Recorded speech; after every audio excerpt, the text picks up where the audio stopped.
Okay, this is weird, but if you're a 90s kid like me who loves sports cars, you've probably also noticed this. Cars from 20 or even 30 years ago just feel fast and fun to drive, even more so when you compare them to modern cars. But why is that? Shouldn't it be the other way around? I mean, technology has only gotten better, and today's cars are more powerful than ever, right? So at first I thought that's just nostalgia messing with my head. Boy, how wrong I was, because the more I looked into it, the more I realized that there's so much more to it, that there's actually something off when it comes to modern cars. So down the rabbit hole I went, and what I came out with is what I call the 5 laws of speed. Let me tell you, if you ever have the urge to make your car feel faster and more fun to drive, look no further than this list. So kick back, relax, and let's go into car geek mode, where I will list the 5 laws of speed which make cars feel fast.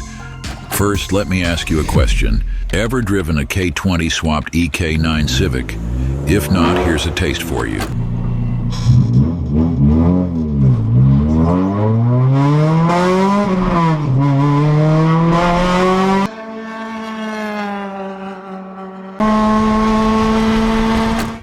You drop a gear, rev it out, and suddenly it feels like you're about to hit light speed, only to look down and realize you're doing, well, something right around the legal speed limit on the Kanjo loop. The point being, noise is one of the most obvious ways a car communicates speed. But make no mistake, I'm not just talking about engine noise or a straight-piped exhaust. Back in the day, cars were raw. Road noise, engine noise, wind noise, it was all there. But today's cars, they're wrapped in layers of insulation, engineered to be whisper quiet. And when you don't hear the speed, you just don't feel the speed. Guess what though? I'm not the only one who came to this conclusion. Car manufacturers know that this is a problem. They know that this makes their new cars boring to drive. That's why they go to great lengths to reintroduce the missing engine sound into the cabin, artificially. Here's what that sounds like.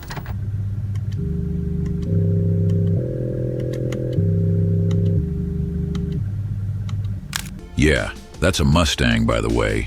But Ford isn't the only brand doing that, though. Far from it.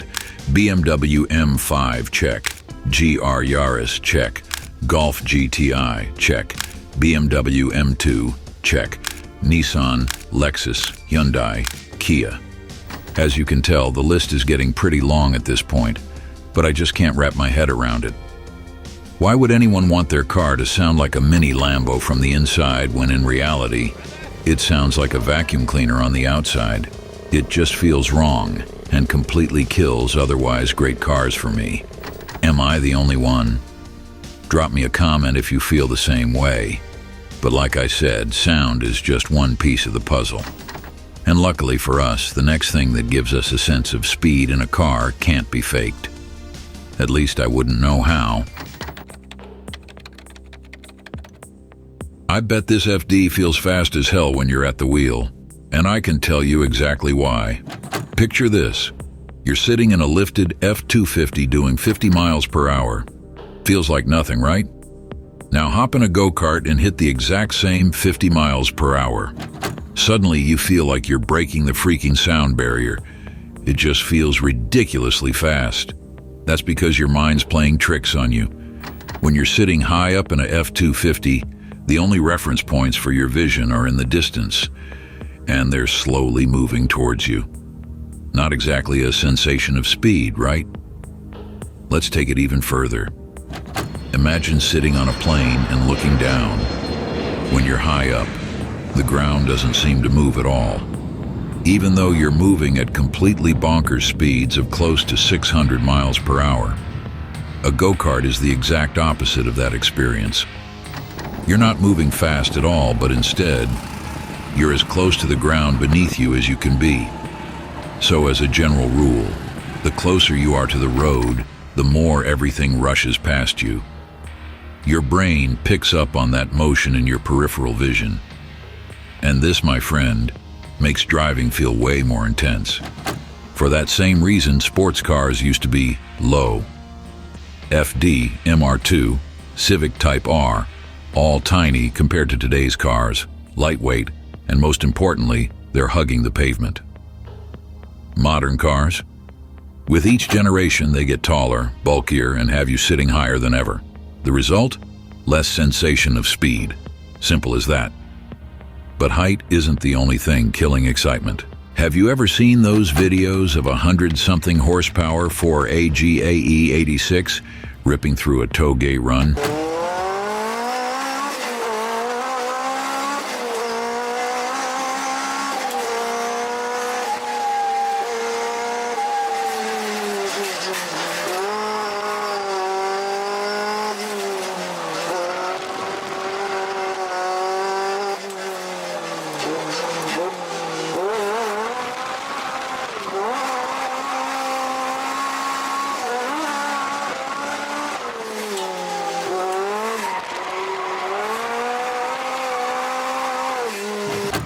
A car can have all the horsepower in the world, but if it's dragging around more than 5,000 pounds of metal and batteries, it's going to feel like a big rig. That's just a fact. Yeah, I'm kind of looking at you, M5 with your pickup truck weighing ass. Listen, older cars were light. An EK9 Civic weighs around 2,400 pounds. Today, a new FL5 tips the scales at nearly 3,200 pounds. I can't think of a single sports car that hasn't gotten heavier.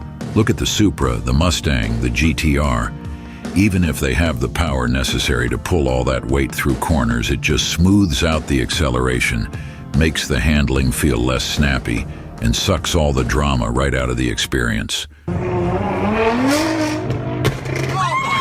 Okay, maybe not all the drama, but you get my point, so let me tell you. Power to weight ratio is king. There are no two ways around it. Anyways, you know what else is sucking the drama out of driving?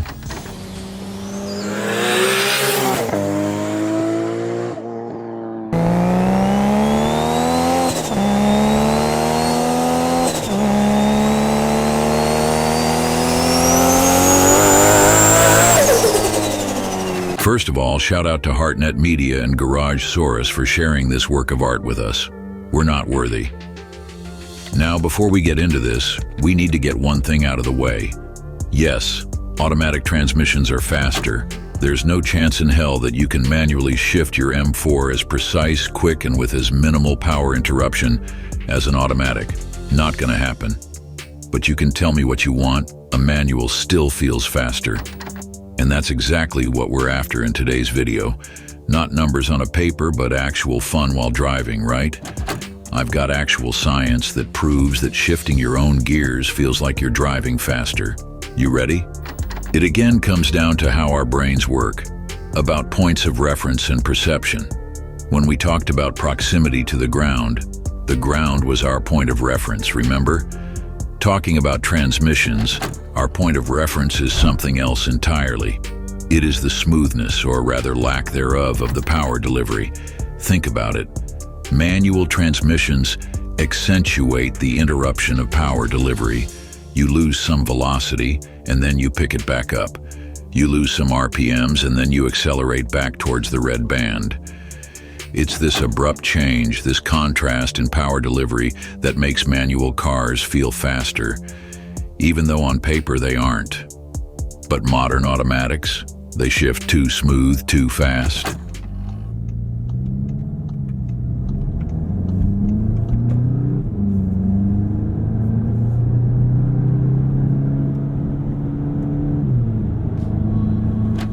They take away that contrast in power delivery. As a result, they actually accelerate faster while at the same time feeling slower. But what about paddle shifters, you ask? Well, they also don't cut it. They're just buttons that lead to the same result. Smooth and fast shifting with as minimal as possible interruptions in power delivery. But there's one final thing that separates cars that are fun to drive from those that ultimately fall short. Imagine you're around 60 miles outside of Tokyo. It's early morning. Just after sunrise, traffic is minimal and the air is crisp. You're about to go on an early morning run, just you, your car, and the perfect stretch of asphalt. You can already feel the unforgettable, almost cinematic driving experience that awaits you. If you ever heard of Togi, played Gran Turismo, or watched Initial D, then you know exactly where we are now.